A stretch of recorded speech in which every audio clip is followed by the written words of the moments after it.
From the Cronkite studios in downtown Phoenix, this is Cronkite News. Thousands of Indigenous women are murdered or go missing every year. Now Native leaders are pushing for more resources to help put an end to the alarming trend. Plus, many across the country are taking a moment of silence today to remember the 17 lives lost in the Parkland school shooting. After a year of pushing for gun reform, has anything changed to make Arizona's schools safer? And millions of flowers getting delivered across the country this Valentine's Day. But how do they get from the shop to your sweetheart? A behind-the-scenes look coming up. Cronkite News starts now. Up first, breaking news. The White House has confirmed President Donald Trump will sign off on a government funding bill in conjunction with declaring a national emergency to secure funding for the border wall. By signing that bill, the president would keep the government open and departments running through the fiscal year, but without the $5.7 billion Trump wanted for the border wall with Mexico. The bill passed in the Senate, and the House will vote on it later tonight. Good evening, I'm Bobby Krause. And I'm Taylor Rocha. Our other big story tonight, Tohono O'odham Nation declared today, February 14th, in honor of the missing and murdered Indigenous women and girls. Almost 6,000 Indigenous women and girls were murdered or went missing in 2016 in the U.S. Only 116 of those cases were logged in the Department of Justice's database, according to the Urban Indian Health Institute. Reporter Gabriela Becerra went to the Tohono O'odham Nation to speak with advocates and victims who are fighting for change. More than 1.5 million Native American women have experienced violence in their lifetime and are 20% times as likely to have experienced violence than non-Hispanic white women. These numbers for the Native American women I talk to are more than just statistics. Marching to expose the injustices they feel. CHER Thomas walks along with her sisters. Indigenous women are leading the Women's March for the first time. This chant is a battle cry for Thomas. Her family member was killed in a case of domestic violence. When he came home from work, he confronted her, and then that's when he murdered her. Thomas's loved one is one of thousands of Indigenous women murdered and kidnapped every year, according to the Urban Indian Health Institute. Because of jurisdictional issues that exist within this country, because of reservations, because of the Indian problem, or whatever you want to call it, it's very difficult to prosecute us. That's why we're the targets. Attorney Albert HALE says because of the Major Crimes Act, Indian nations have limited jurisdictional power on their own lands. This act doesn't allow for tribal courts to try murder cases. Instead, they go to the federal or state courts. That's again federal intrusion on the sovereignty of Indian nation and making Indian nations limited or less powerful in terms of dealing with crimes that are committed on Indian reservation. That has a huge impact on the 22 Indian nations in Arizona, the state with the third highest number of missing and murdered Indigenous women, from the Navajo Nation up north to the Tohono O'odham Nation closer to Tucson. How many officers do we have? Indivisible Tohono, a grassroots organization, works to protect Native American rights, and the first item on their agenda this week is acknowledging the issue of missing and murdered Indigenous women. So we don't have 911 down here. Their hope is that if people start acknowledging it, then they'll do something to change it. I just want people to know, because it's real and it could happen to you if you don't get out or do anything about it or just speak up about it. On Father's Day 1990, Audrey Ramon lost her mother to domestic violence. I guess she was trying to run out of the door and she didn't make it, and that's where they sat down with her and held her hand. And she passed away. Ramon says if her mom was still alive today, she would be advocating for other victims. I can't bring her back, but at least I could help somebody else. There might be some hope for actual change, at least at the state level. Bills to study the problem are making their way through both houses. The goal is to gather concrete information and see where resources are needed most. We can't allow our Native sisters to just disappear at this rate and not draw attention to it. And so they'll continue their chant. raising their voices to make sure all Indigenous women are heard. It has been proven time and time and time again that we don't matter, and we're tired of it. So it's better to advocate before the next tragedy than to martyr another slain sister. If the bills pass and the committee convenes, they expect to have more numbers on missing and murdered Indigenous women come November. In the studio, Gabriela Becerra, Cronkite News. Scott Beagle, Martin Duque Anguiano, Nicholas Doret. The names of 17 students and teachers killed in a mass shooting in Florida 1 year ago today are being remembered across the country. The tragedy at Marjorie Stoneman Douglas High School in Parkland sparked the March for Our Lives movement, with thousands of student activists walking out of classrooms and gathering in the streets to protest gun violence and demand change. Despite their efforts, however, no legislation has come to pass regarding gun reform in schools here in Arizona. But that doesn't mean nothing has changed. There was a major spike in youth registering to vote this past election season, and that's not all. Cronkite News reporter Jennifer Alvarez is live in Phoenix with more on the impact. February 14th is Valentine's Day, and for most people, flowers, love, and chocolate may be all that they're thinking about. But for the families in Parkland, Florida, it's a different story. Everybody down! On this day 1 year ago, 17 lives were lost in a mass school shooting in Florida. This sparked action, and students across the country came together to create the March for Our Lives movement. It included rallies, walkouts, speeches, and die-ins. Nationwide, state lawmakers responded to the outcry. According to Giffords Law Center, 26 states imposed 67 new gun safety bills in 2018 alone. Arizona was not one of those states, and critics claim Arizona gun safety bills are at a standstill. Representative Randall Freese, who's also a trauma surgeon who treats people injured by gun violence, agrees. Until you begin discussing a problem in a very bipartisan, inclusive way, we're never going to come to a solution. So we have not taken that first step. But bills have been introduced regarding school safety, including House Bills 2597, 2699, and 2119. Right now I'm working on a piece of legislation with March for Our Lives, the young people who started by marching and then have started coming to the Capitol and working on pieces of legislation. Governor Doug Ducey also created a gun safety plan for schools, but Freese says more has to be done. It was too weak. It didn't do enough, and it was lip service to a problem. It did not contain meaningful change. Still, Representative Daniel Hernandez says the state legislature is moving in the right direction. This day last year, while we were hearing about what had happened in Parkland, we were in committee loosening even more gun laws in Arizona. And yet now here we are talking about how do we work together with the young people who have been impacted and who care about this issue to make sure we better our laws. There will be a vigil tonight, and that'll be at Madison Middle School from 6:30 to 8:30 p.m. And it will be open to the public. For now, live in downtown Phoenix, Jennifer Alvarez, Cronkite News. Arizona Governor Doug Ducey signed a bill today fixing problems with opioid legislation that he and lawmakers rushed to pass last year, causing some legitimate patients to get struggles with the pills that they need. The legislation delays a mandate for healthcare providers to write electronic prescriptions for the most tightly controlled medications until next year.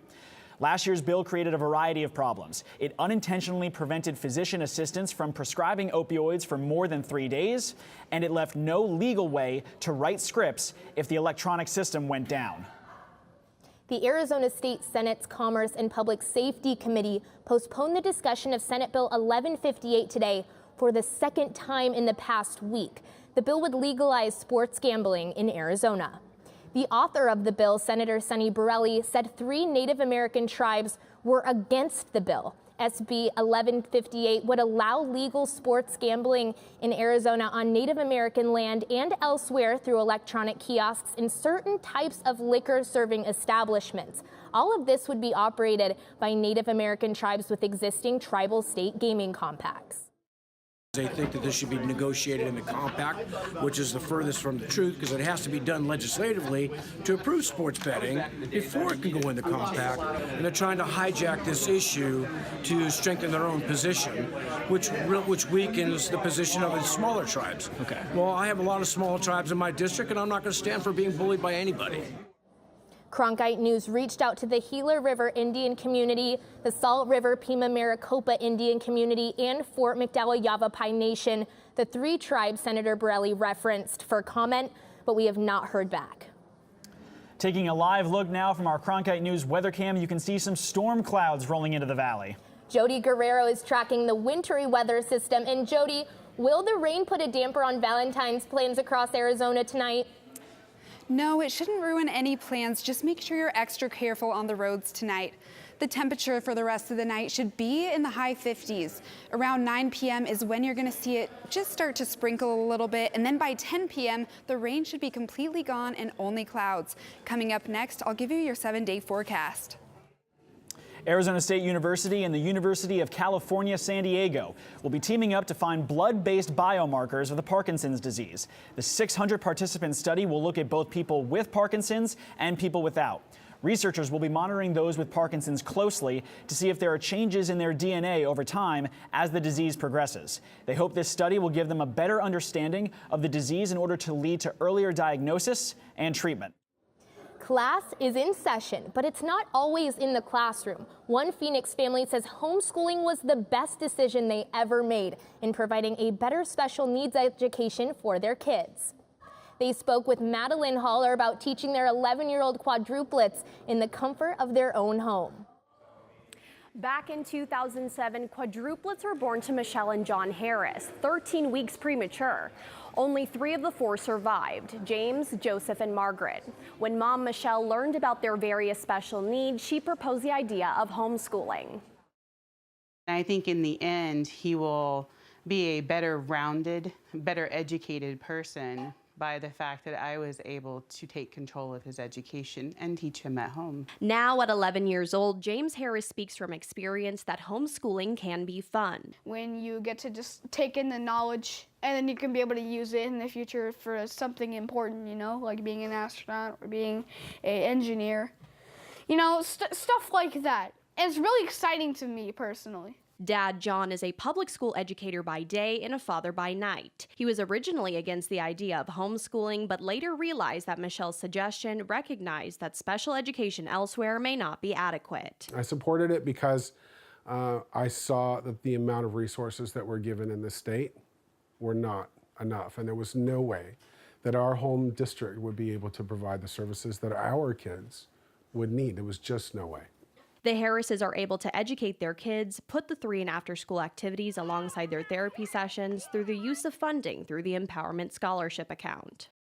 It also allowed me to hire in tutors to come in to help with teaching them because, again, my children have various learning disabilities. The Arizona Department of Education administers ESA funds, which are state tax dollars to be used for public education services. I am glad, though, that we live in a state where we have so many choices that parents can make, and that some citizens in other states are not as lucky. Seeing that there is a significant need for advocates in the special education community, Michelle founded and runs the Arizona Exceptional Students Association with John. They provide free educational advice and connect other families to much-needed academic resources. In the broadcast center, Madeline Haller, Cronkite News. Moms all across the valley are getting the support they need. Once a month, mothers of children on the spectrum meet up for coffee. Hosted by the Autism Society, these parents share their hardships and victories over a cup of joe. But what they bring home with them after brunch helps them become better moms. Sammy Giebers has the story. Has everyone met each other? You can't beat a Friday brunch with your fellow moms. Yeah, we're gonna need another table. Rachel Lack looks forward to this every month because sometimes you just need someone who understands you. He's doing so much better. We've had more sounds come out of him. And if your child is on the spectrum. It's hard when you hear that words autism spectrum disorder. You're sure to find some common ground here. So it's nice to have this group of women who understand and you can help out. All across the valley, moms meet up for coffee once a month. We use each other as a resource. And they'll share much more than the number of a therapist. I cried so much when I got that diagnosis. I cried like I felt like I was mourning my child. It was so horrible. He started to notice last year he was different from other kids. I'm just like crying. Yeah. So he started to notice he was and we're going to help each other get there, you know, because he's going to struggle, but you're going to be there to make sure that he has what he needs to navigate. It's not easy, for sure. But despite the hard times they share, the good that has come out of meeting for coffee is more than these parents ever expected. Rachel and Lisa Shields' sons play baseball with one another. You know, Henry's nonverbal, but like the two of them have such a great friendship, it doesn't matter that one of them's verbal and one of them's not. Henry and Zane are best of buds. When you see Zane and Henry, I'm like, oh my God, he's still little. But their moms are pretty close too. In Tempe, Sammy Giebers, Cronkite News. The Autism Society gives families resources all across the valley. To learn more about meetups and how to get involved, visit phxautism.org. Valentine's Day is a multi-billion-dollar industry across the nation, and flowers contribute to a large part of that. Straight ahead on Cronkite News, we take a look at how this one holiday has a local business in full bloom. Plus, Arizona is celebrating its 107th birthday today. I've got 3 fun facts about our great state that you don't want to miss.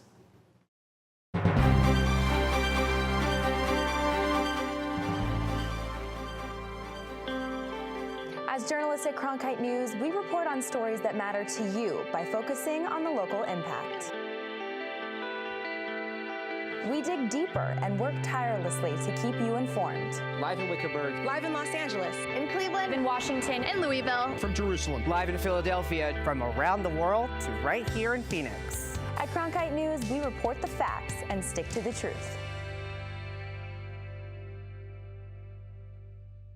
I'm Judy Woodruff, anchor and managing editor of the PBS NewsHour. The journalists of tomorrow face a fast-changing media landscape, but quality news remains vitally important to our communities, our country, and our world. At ASU's Walter Cronkite School of Journalism and Mass Communication, students learn solid, reliable reporting, holding the powerful accountable, and rebuilding the public's trust. The Cronkite School and Arizona PBS, preparing the next generation for a stronger future of journalism. Many people across the country will be getting flowers today in celebration of Valentine's Day. Cronkite News reporter Marcela Baedo took a look at how the local floral industry is making the most of their sales this year and the journey these flowers take to get to the valley. The National Retail Federation says that Americans are expected to spend over $1 billion on flowers just for Valentine's Day alone. And a local wholesaler said that this is bringing in tons of profits for their business. It's intense labor that can get a bit thorny at times. But at this Phoenix flower shop, preparations for Valentine's Day are in full bloom. We've been going at it for like 2 weeks now, nonstop, every single day to make sure that we get the flowers out. For businesses like We Got Flowers, Valentine's Day is as busy as it gets. This wholesale distributor is expecting to make their highest volume of sales for the entire year during the Valentine's Day season. We've been working pretty much 14 hours a day. This is the push time. We Got Flowers receives more than 100,000 roses in a span of just a few months. They arrived in refrigerated trucks carefully stored in boxes. The roses making it to Phoenix after a journey that covers thousands of miles. Seated in the middle of the world, Ecuador is one of the main countries that We Got Flowers imports their roses from, just in time for Valentine's Day. It's right on the equator because it's so high up and it's like volcanic. That's why the roses are so good, because the volcanoes, they grow in the ash. Once the flowers leave Ecuador, most of them arrive at Miami International Airport. Then they continue their trek to the valley. For Valentine's Day season 2018, U.S. Customs and Border Protection processed more than 9 million stems of cut flowers in the Miami field office alone. We Got Flowers has a direct relationship with Ecuadorian farmers because the business's owner is from there as well. According to Thompson, unlike other agricultural industries impacted by recent trade tariffs put in place by President Trump, the floral business isn't seeing a counter effect yet. Instead, he says shipment costs are what really puts a thorn in their profits. During this time, the shipping costs really rise up because this is the influx time. But despite the work and costs, those who provide the flowers say it's well worth it. In Phoenix, Marcela Baedo, Cronkite News. Aside from flowers, jewelry is also costing Americans quite a bit of cash this Valentine's season, about $3.9 billion. In the media center, Marcela Baedo, Cronkite News. While couples are out celebrating Valentine's Day tonight, other Arizonans will be toasting to a different holiday. Cronkite News reporter Bayon Wang is joining us now to explain. Today is Arizona's 107th birthday, and I've got 3 facts about our amazing state that you might not know. First, Arizona was the 48th state to be added to the union. Only Hawaii and Alaska came after us. And Phoenix is now the 2nd fastest growing city in the United States. Number 2, Arizona has had the most female governors in the United States. Rose Mofford, Jane D. Hull, Janet Napolitano, and Jan Brewer. And finally, dwarf planet Pluto, the second furthest object in our solar system, was discovered by an Arizona astronomer up in Flagstaff. Now, I also got a chance to speak to a local historian today who told me about some of the stars that got their start here. Mr. Las Vegas, Wayne Newton, is from Phoenix and actually started showing up on radio shows, TV programs, from Bill Johnson's Big Apple when they had a radio station there, to being on Jackie Gleason's show, which was being filmed at the Westward Ho. And one more fun fact for you guys, the hottest temperature ever recorded in Arizona was 128 degrees in Lake Havasu City. Live in the newsroom, Bayon Wang, Cronkite News. Well, guys, it's been raining on Arizona's birthday parade all day, but we all just want to know, when are these storms going to end? So, Jody, what's in store with our weather for the weekend? Well, it seems like Mother Nature and Cupid were not on the same page for this Valentine's Day. Right now, it's about 59 degrees outside, and it's still coming down pretty hard with the rain. So make sure when you do head out on those dates today that you are being careful on the road and watching out for some flooding. Looking at the temperatures across the state right now, it's 43 up in the Grand Canyon. Flagstaff is in the mid-30s. And then down in Tucson, you're seeing 71 degrees. Yuma's just above 60 degrees. Looking at the rest of the rain for the night, it's going to be raining pretty hard until about 9 p.m. when you're going to see some showers. And then at 10 p.m., it's going to be cloudy, but shouldn't have any rain.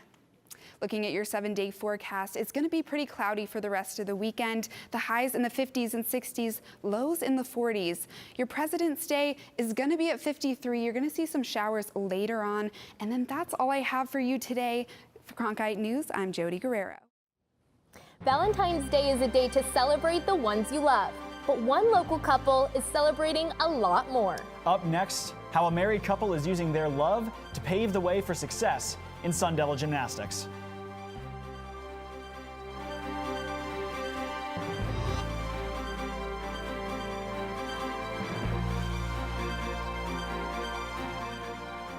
I started watching Horizon. It was all about local, detailed information, interviewing representatives, the debates. It was all local, and having moved here from Minnesota, I really didn't have a lay of the land, so it was a way to get details on the new state I'd moved to, and I liked it. It wasn't combative, it was informative. It was just, here's the facts. That sucked me in quite quickly.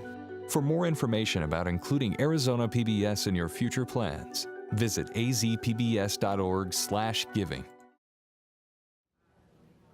The Arizona State Gymnastics team is competing for a chance to go to regionals in back-to-back years. And as Cronkite News reporter Chancellor Johnson explains, a married couple is making it all happen. All right, Kate, here we go. Third time's a charm, Kate. The Arizona State Gymnastics team is reaching new heights thanks in large part to changes on their coaching staff. I came in January my freshman year with the old coaching staff. Jay and Jess came in that summer, and it was a complete 180. It's a lot of work from everybody involved. It's coaching staff, it's training, support staff, everything like that. It might also help that the head and assistant coach Jay and Jess Santos are married. It's a really rewarding experience. I mean, you're obviously you're working with someone that you trust, that you love, that is just there, and we are able to be on the same page. There's that trust of if he's coaching an event, I have 100% faith that he's going to do a good job because I know how he approaches it. I think it's great. I think it's really helpful just because they are so much on the same page.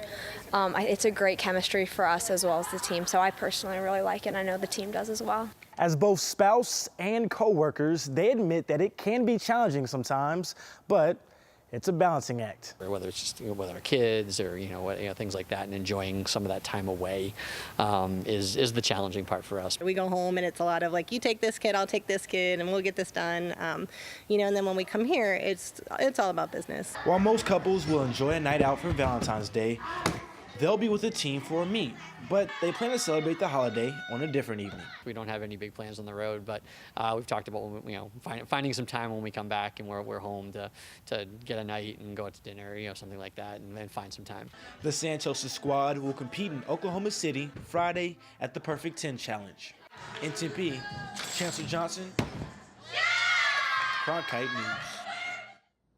Cronkite News is proud to be the news division of Arizona PBS. Here's what's coming up on Arizona Horizon and PBS NewsHour. On the next Arizona Horizon, a look at the history of water management in Arizona, going all the way back to territorial days. And we'll hear about a new theater production set in the middle of the Detroit race riots of 1967. It's next Arizona Horizon. That's it for Cronkite News tonight. Thank you for joining us. For top Arizona stories anytime, go to cronkitenews.azpbs.org.